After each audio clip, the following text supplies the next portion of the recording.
August 1944. The Allied breakout from Normandy was a masterpiece of mobile warfare, but it spawned a logistical nightmare. General George Patton's Third Army was a spearhead, moving faster than any military force in history, advancing up to 50 miles a day. Yet this breathtaking speed came at a cost. Every one of his Sherman tanks gulped 5 gallons of fuel per mile. His entire army required over 600 tons of supplies daily. The ports were shattered, so everything, every bullet, every jerry can of gas, every bandage had to be trucked hundreds of miles from the beaches along bomb-cratered roads. The mighty war machine was literally running on empty, not due to enemy action, but because its own fuel veins were stretched to breaking point. At Supreme Headquarters, grim-faced officers presented Eisenhower with grim numbers. Nearly a quarter of all supplies were lost in transit to accidents, breakdowns, and most of all, relentless attacks by the still dangerous Luftwaffe on easy, bunched-up targets. Amid this chaos, Technical Sergeant Raymond Kowalski, a 34-year-old pre-war trucker from Pittsburgh, saw the problem with a driver's eyes. While driving in a rigid 20-truck convoy, he watched a lone German fighter plane scream down and turn 3 GMC trucks ahead of him into fireballs in seconds. The official doctrine demanded tight convoys for mutual support, but on the ground it created a perfect, slow-moving kill zone. Later, at a muddy depot, he noticed something. A few drivers, tired of waiting for the full convoy to assemble, had left independently hours earlier. Every single one of those rogue trucks arrived safely. Kowalski, a man of grease and practicality, began scribbling numbers in a notebook. His data suggested a heretical idea. Safety wasn't in numbers, but in unpredictability. The unexpected twist? When he brought his findings to his captain, he was immediately shut down. The Army's bureaucracy, it turned out, was a more immovable obstacle than the German Army. His revolutionary idea was buried under a mountain of protocol. Just as Patton's tanks were grinding to a halt, starved of the fuel a simple truck driver knew how to save. Undeterred by his captain's dismissal, Sergeant Kowalski transformed his observations into a formal, tactical proposal. He worked through the night, using his notebook data to craft a stark comparison, the convoy method with its 23% loss rate versus his independent staggered dispatch. His plan was brutally simple. Abandon large convoys, load trucks as they arrived at the depot, and send them out immediately at random intervals, 5–10 minutes apart. Drivers would travel at varying safe speeds, becoming lone, unpredictable moving targets. He argued that this would render German air patrols ineffective. Attacking a single truck was a poor return on fuel and risk, and reduce catastrophic pileup accidents. He presented it not as a trucker's hunch, but as a mathematical certainty. Dispersion equaled survival. With a mixture of hope and defiance, he bypassed his skeptical captain and submitted the proposal directly to the Battalion Transportation Corps office, believing the raw data would speak for itself. The rejection came swiftly and through official channels. A major scrawled "denied" across the cover sheet, citing violation of established convoy doctrine, lack of mutual support, and unacceptable risk to isolated drivers and equipment. The proposal was shot down again at the regimental level, where a staff officer added a note questioning the anecdotal evidence of a mere sergeant. The final blow came from Colonel Frank Ross's office at Supreme Headquarters, a memo stating any deviation from authorized convoy procedures would be grounds for court-martial. The Army had spoken. Yet, in a cruel twist of fate, the very bureaucracy that buried his idea also inadvertently saved it. The rejection memo, as per procedure, was filed into a growing intelligence folder of unsolicited frontline assessments. This folder landed on the desk of the one man desperate enough and powerful enough to reconsider a crazy idea from a Pittsburgh truck driver, Lieutenant General Walter Bedell Smith, Eisenhower's formidable chief of staff, who was losing sleep over the same supply graphs Kowalski had tried to fix. At Supreme Headquarters, the atmosphere was one of controlled panic. Maps of France were scarred with red lines marking stalled Allied spearheads, most notably Patton's immobilized Third Army.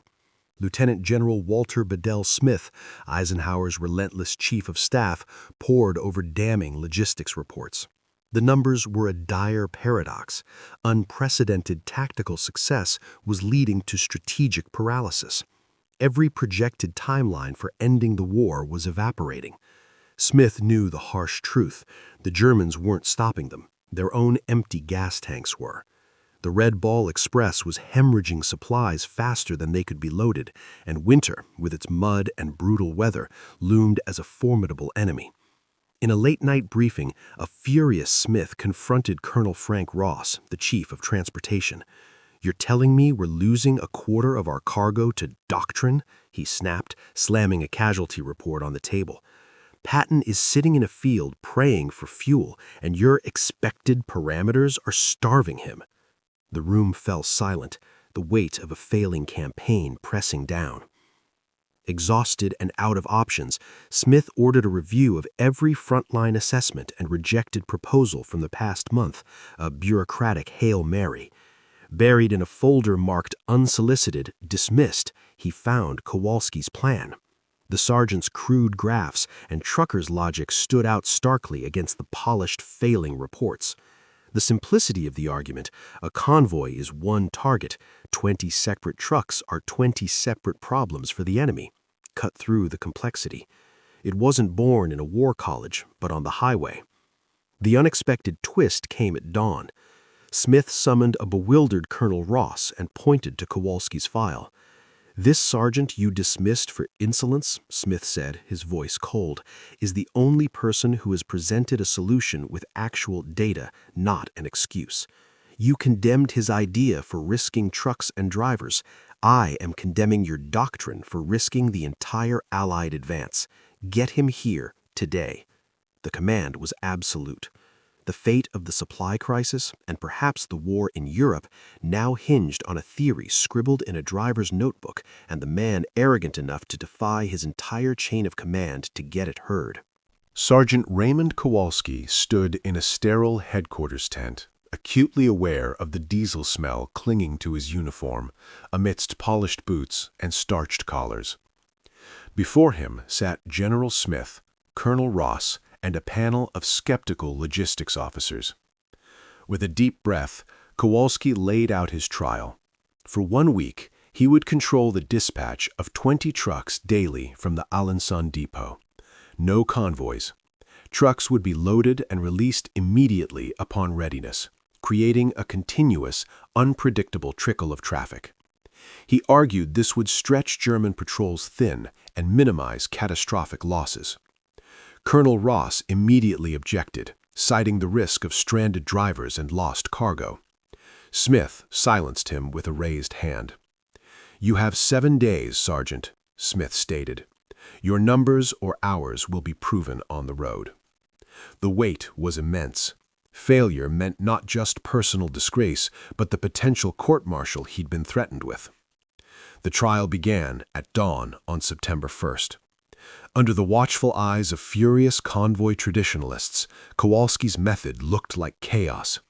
Instead of the orderly rows of 20 waiting trucks, vehicles rolled in, were hastily loaded, and departed solo at irregular intervals. The first driver left at 0600, the next at 0618. To the horror of observing officers, Kowalski even authorized experienced drivers to vary their speeds based on road conditions, breaking the rigid 25-mile-per-hour convoy limit. The first breakthrough came that evening. The initial truck arrived at the forward dump in record time, unharmed.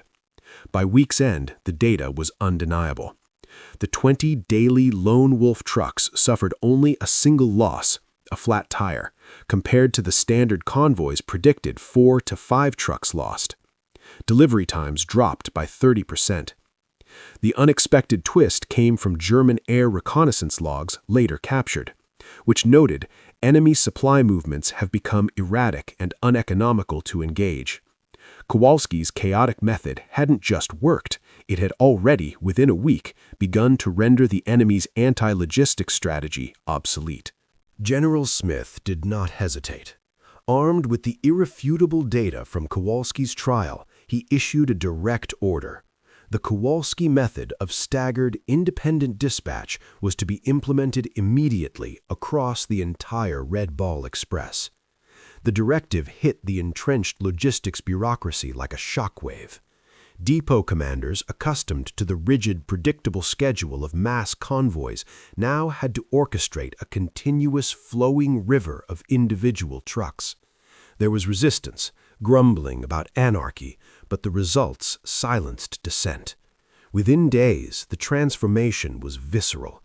The Normandy roads, once clogged with vulnerable 20-truck packets, now saw a steady, spaced-out stream of vehicles departing every few minutes around the clock. The chaos was calculated, and it was beautiful in its efficiency. Sergeant Kowalski, suddenly a pivotal figure, moved between depots, training dispatchers in his new system. A system built not on theory, but on a driver's understanding of time, distance, and risk. The impact was dramatic and almost instantaneous.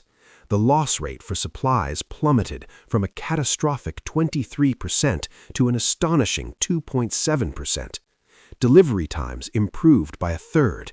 More importantly, the tonnage reaching the front lines doubled. Patton's tanks began to move again.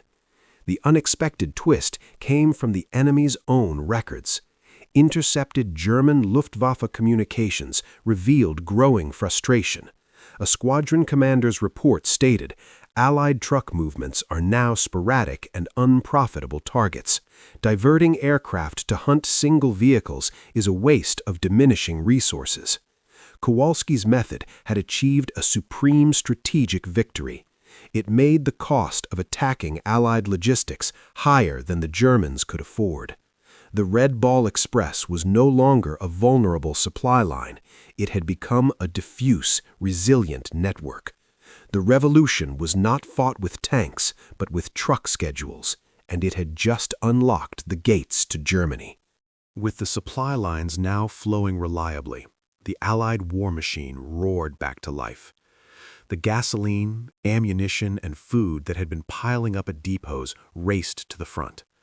General Patton's Third Army, its tanks finally refueled, resumed its audacious drive eastward with renewed fury. The impact was immediate on the strategic map. The sustained pressure prevented the shattered German forces from regrouping, forcing a chaotic retreat toward their own border. The Red Ball Express, operating under Kowalski's dispersed model, delivered over 400,000 tons of supplies in its final months, becoming the literal lifeblood of the liberation. For the ordinary drivers, the mission transformed from a deadly gauntlet into a hard but purposeful routine. Sergeant Kowalski, however, found no time to rest. He was thrust into the role of an impromptu instructor, traveling to newly established depots to teach flustered young lieutenants the simple, life-saving math of staggered dispatch. The success of the logistical revolution yielded an unexpected and ominous strategic consequence. As the Allied advance accelerated, German high command recognized that interdicting the resilient supply lines was futile. Their focus shifted. If they could not starve the advance, they would attempt to sever it in a single, desperate blow.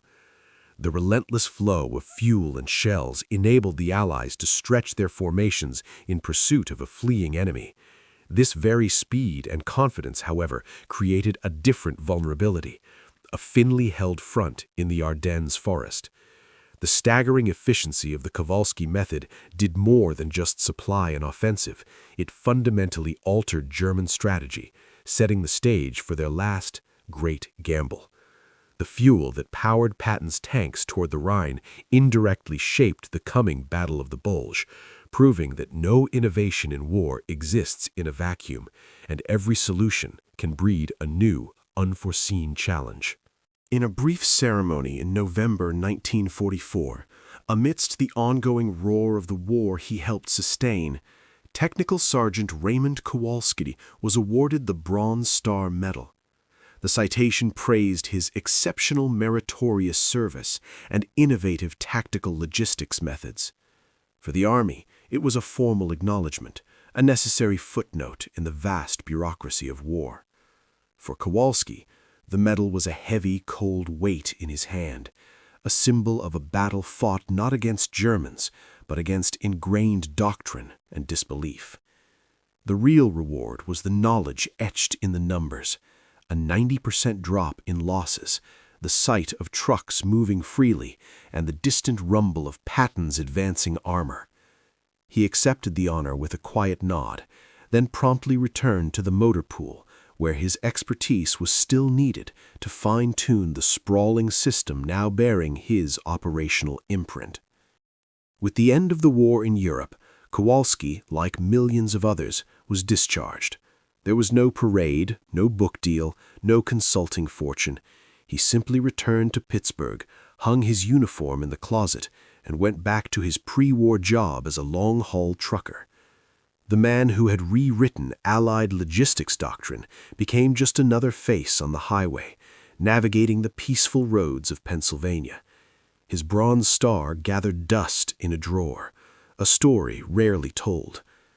The unexpected and poignant twist was this: while his name faded into obscurity in the public eye, his idea was undergoing its own official enlistment.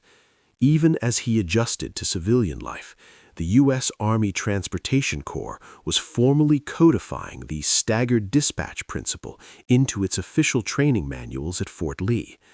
The system born from a sergeant's notebook and stubborn persistence was being institutionalized, destined to teach future generations of officers, ensuring that his quiet return to normalcy stood in stark contrast to the permanent revolution he had sparked in the art of military supply. Raymond Kowalski passed away in 1983, a quiet end noted in a brief obituary that called him a retired truck driver and WW2 veteran. His revolutionary contribution remained largely unheralded in the public sphere. Yet in the decades since he first dispatched those lone trucks from Alençon, his principle became the bedrock of modern logistics. The U.S. Army formally enshrined staggered, unpredictable dispatch into its doctrine, a core lesson at the transportation school. The method evolved with technology. Satellite tracking and AI-driven routing replaced the notebook, but the core tenet remained unchanged. Concentration creates vulnerability. Dispersion creates resilience. From the Berlin airlift to desert convoys in Iraq, the ghost of Kowalski's insight guided planners. His idea had won its war so completely that it became invisible, a fundamental axiom of how things move. The true, unexpected twist of Kowalski's legacy is that it escaped the battlefield entirely and conquered the global economy. The sprawling, just-in-time supply chains that define our world, the continuous flow of goods to warehouses, the dynamic routing of delivery vans, the very logic of companies like Amazon and FedEx are direct descendants of his 1944 innovation. They operate on the same principle: avoid bottlenecks, stagger movement, optimize flow, and make disruption economically unviable. Today, trillions of dollars in commerce move on the intellectual rails laid by a sergeant who simply understood trucks and time. His story is the ultimate testament to the fact that the most profound changes often come not from the top down, but from the ground up, from those who do the work and dare to see a better way. The fuel he saved in 1944 continues to power the world, not in jerrycans, but in the relentless, efficient pulse of global logistics.